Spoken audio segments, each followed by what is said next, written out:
வணக்கம். இது ராஜ்யம்.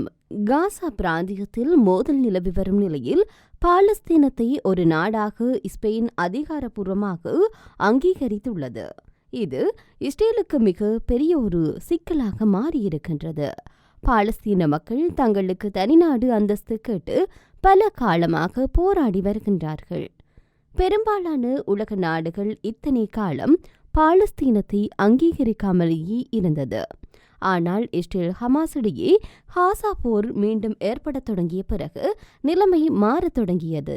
இப்பொழுது பல்வேறு நாடுகளும் வரிசையாக அங்கீகரித்து வருகின்றது. அதன்படி ஸ்பெயின் இப்போது பாலஸ்தீனத்தை தனி நாடாக அங்கீகரித்துள்ளது. நேற்றைய தினம் நடந்த கூட்டத்தில் பாலஸ்தீனத்தை அங்கீகரிக்கும் முடிவை எடுத்துள்ளதாக ஸ்பெயின் பிரதமர் பெட்ரோ சாnchez தெரிவித்துள்ளார்.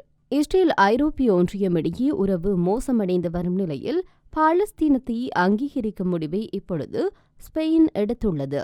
சமீபத்தில் மட்டும் 12க்கும் மேற்பட்ட நாடுகள் பாலஸ்தீன அரசை அங்கீகரித்துள்ள நிலையில் இப்பொழுது அந்த லிஸ்டில் ஸ்பெயின் இணைந்திருக்கின்றது. அதேபோன்று அயர்லாந்து, நோர்வே நாடுகளும் பாலஸ்தீனத்தை ஏற்க இருக்கின்றன. அதே நேரம் இதுவரை மேற்கத்திய நாடுகள் எதுவும் இதுவரை பாலஸ்தீன அரசை அங்கீகரிக்கவில்லை என்பது குறிப்பிடத்தக்கது. இதுகுறித்து ஸ்பெயின் பிரதமர் கூறுகையில், இது ஒரு வரலாற்று சிறப்புமிக்க முடிவாகும். இதன் இலக்கு ஒன்றே ஒன்றுதான். இஸ்ரேலியர்களும் பாலஸ்தீனர்களும் இடையே சமாதானம் ஏற்படுத்த வேண்டும் என்பதே அந்த இலக்காகும். கடந்த வாரம் நாடாளுமன்றத்தில் இதுகுறித்து தீவிர ஆலோசனை நடத்தப்பட்டு அதன் பின்னரே இறுதி முடிவு எடுக்கப்பட்டுள்ளது என்று அவர் தெரிவித்திருக்கின்றார். ஐரோப்பிய ஒன்றியத்தில் இருக்கும் பல நாடுகள் பாலஸ்தீனத்தை அங்கீகரித்து வருகின்றது. நோர்வே இப்பொழுது ஐரோப்பிய ஒன்றியத்தில் இல்லை என்ற போதிலும் பெரும்பாலான நேரம் ஐரோப்பிய ஒன்றியத்தின் முடிவையே வெளியுறவு விவகாரங்களிலும் நோர்வேயும் எடுக்கும். அதன்படியே ஒரே நாளில் 3 நாடுகள் பாலஸ்தீனத்தை அங்கீகரித்துள்ளது. இந்த முடிவால் இஸ்ரேல் கடும் அதிருப்தி அடைந்துள்ளது. ஒட்டுமொத்த பாலஸ்தீனமும் இஸ்ரேல் நாட்டில் ஒரு பகுதி என்பதே இஸ்ரேலின் நிலைப்பாடாக இருக்கின்றது. இதனால் உலக நாடுகளின் தரவரிசையில் பாலஸ்தீனத்தை அங்கீகரிப்பது இஸ்ரேலுக்கு மிகப்பெரிய அழுத்தத்தை ஏற்படுத்தியுள்ளது. இந்த சூழலில் நோர்வே மற்றும் அயர்லாந்து நாடுகளின் தூதர்களை திரும்பப் பெறுவதாக இஸ்ரேல் அறிவித்துள்ளது. இதுகுறித்து இஸ்ரேல் வெளியுறவுத்துறை அமைச்சர் காட்ஸ் கூறுகையில், பயங்கரவாதத்திற்கு ஆதரவு தருகின்றோம் என்ற செய்தியையே அயர்லாந்து மற்றும் நோர்வே அரசுகள் இதன் மூலம் உலகிற்கு சொல்லியுள்ளன. பாலஸ்தீனத்திற்கு அங்கீகாரம் வழங்குவது காசாவில் உள்ள இஸ்ரேல் பணிய கைதிகளை மீட்கும் முயற்சிகளுக்கு இடையூறாக இருக்கும். ஸ்பெயின் அரசு தூதரை வாபஸ் பெறுவது குறித்து விரைவில் முடிவு செய்வோம் என்று தெரிவித்திருக்கின்றார். ஐரோப்பிய ஒன்றியத்தில் பல நாடுகள் பாலஸ்தீனத்தை அங்கீகரிக்கும் முடிவை எடுத்தால் கூட பிரான்ஸ் உள்ளிட்ட சில நாடுகள் இது சரியான நேரமாக இருக்காது என கூறியிருக்கின்றன. இருதரப்பு பேச்சுவார்த்தைக்கு பிறகு அங்கீகாரம் தர வேண்டும் என்பது ஜெர்மனியினுடைய நிலைப்பாடாக இருக்கின்றது. இப்பொழுது ஸ்பெயின், அயர்லாந்து மற்றும் நோர்வே நாடுகளின் பாலஸ்தீனத்தை அங்கீகரித்துள்ள நிலையில் இதன் மூலம் பாலஸ்தீனத்தை அங்கீகரித்த நாடுகளுடைய எண்ணிக்கை 145ஆக உயர்வடைந்திருக்கின்றது. ஐநா சபையில் 193 உறுப்பு நாடுகள் இருக்கும் நிலையில் அதில் இப்பொழுது 145 நாடுகள் பாலஸ்தீனத்தை அங்கீகரித்துள்ளது. இதில் பல நாடுகள் மத்திய கிழக்கு, ஆப்பிரிக்கா மற்றும் ஆசிய நாடுகள் ஆகும். அதே நேரம் அமெரிக்கா, கனடா, ஆஸ்திரேலியா, ஜப்பான், தென்கொரியா நாடுகள் எதுவும் இதுவரை பாலஸ்தீனத்தை அங்கீகரிக்கவில்லை என்பது குறிப்பிடத்தக்கது. இதேவேளையில் இன்னுமொரு விடயமும் முக்கிய பேசுபொருளாக மாறியிருக்கின்றன. அதாவது மாலைத்தீவுடன் முக்கிய ஒப்பந்தம் போடுகின்றது இந்தியா. அதாவது மாலைத்தீவுடன் இலகுவாக வர்த்தகம் செய்ய FTA எனப்படும் சுதந்திர வர்த்தக ஒப்பந்தத்தை உருவாக்கும் முயற்சிகளை இந்தியா தொடங்கியுள்ளதாக தகவல் வெளியாகியிருக்கின்றன.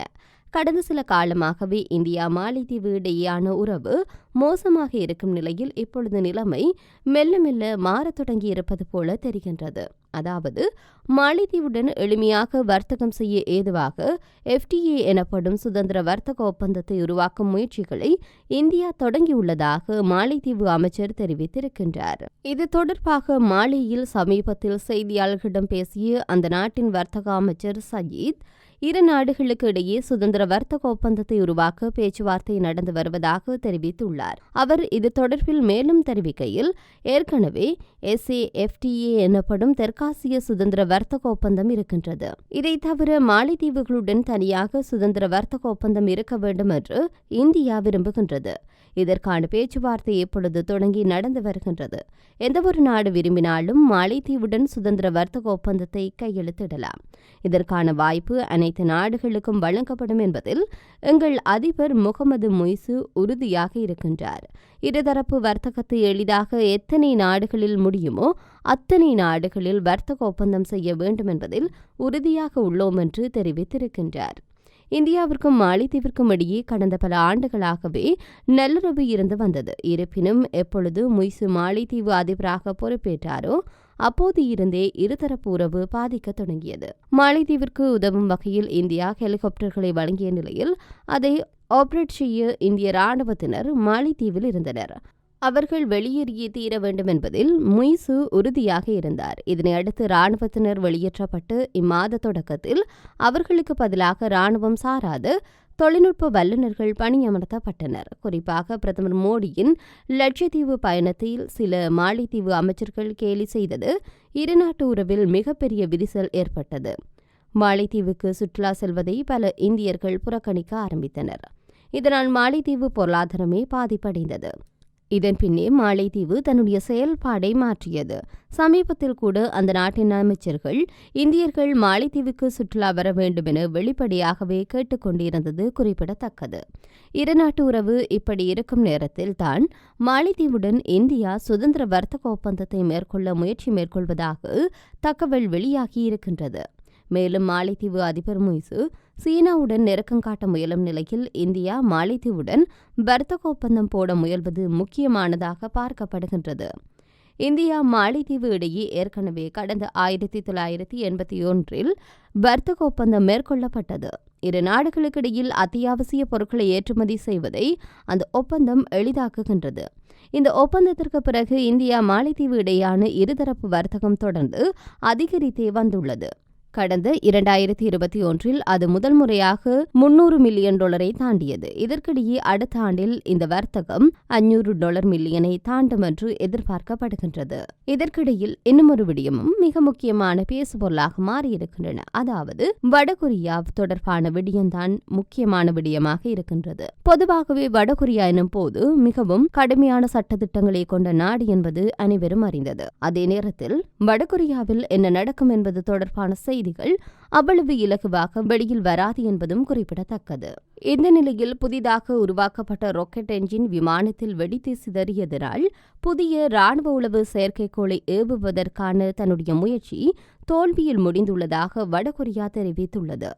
இதன்படி வடகொரியா அனுப்பிய ராக்கெட் நடுவானில் வெடித்து சிதறியதனால் தன்னுடைய செயற்கைக்கோள் ஏவுதல் முயற்சி தோல்வியடைந்தது. தென்கொரியாவை கண்காணிக்கும் வகையில் கடந்த நவம்பர் மாதம் வடகொரியா தன்னுடைய முதல் ராணுவ உளவு செயற்கைக்கோளை பூமியின் சுற்றுப்பாதைக்கு அனுப்பியது. இதனைத் தொடர்ந்து வரும் 3ஆம் தேதி 2வது ராணுவ உளவு செயற்கைக்கோளை ஏவ வடகொரியா திட்டமிட்டு வருவதாக ஜப்பான் சமீபத்தில் கூறியிருந்தது. இந்த சூழலில் வடகொரியா ஏவுகணை சோதனை நடத்தியுள்ளதாக நேற்றைய தகவல்கள் வெளியாகியிருந்தன. இதனிடையே வடகொரியா ஏவிய ஏவுகணை கடலில் வீழ்ந்துள்ளதாக தென்கொரியா தெரிவித்திருந்தது. இந்த நிலையில் வடகொரியாவின் புதிய செயற்கைக்கோளை சுமந்து செல்லும் ராக்கெட்டை ஏவுவதற்கான முயற்சி தோல்வியடைந்துள்ளதாக தகவல் வெளியாகியிருக்கின்றன. இதனிடையே தென்கொரிய ராணுவம் நாட்டின் வடமேற்கில் உள்ள டோங்ஷாங்ரி பகுதியிலிருந்து மஞ்சள் கடல் மீது தெற்கு நோக்கி ஏவப்பட்ட ஏவுகணை இரவு 10:44 மணியளவில் தென்பட்டதாக தெரிவித்திருந்தது. வடகொரியாவினால் ஏவப்பட்டுள்ள பொருள் மஞ்சள் கடலில் காணாமல் போனதாக ஜப்பான் தலைமை அமைச்சரவை செயலாளர் செய்தியாளர்களிடம் தெரிவித்திருக்கின்றார். இந்த ஏவுகணைகள் ஐநா பாதுகாப்பு சபையின் தீர்மானங்களை மீறுவதாகவும் தம்முடைய மக்களின் பாதுகாப்பு தொடர்பான தீவிரமான விஷமாகும் என்று அவர் கூறியிருந்தார். இந்த நிலையிலும் வடகொரியா மீண்டும் ராக்கெட்டுகளை அனுப்பும் முயற்சிகள் தீவிரமாக இறங்கியிருக்கின்றன. என்னதான் நடக்கப் போகின்றது என்பதை பொறுத்திருந்துதான் பார்க்க வேண்டும். நன்றி.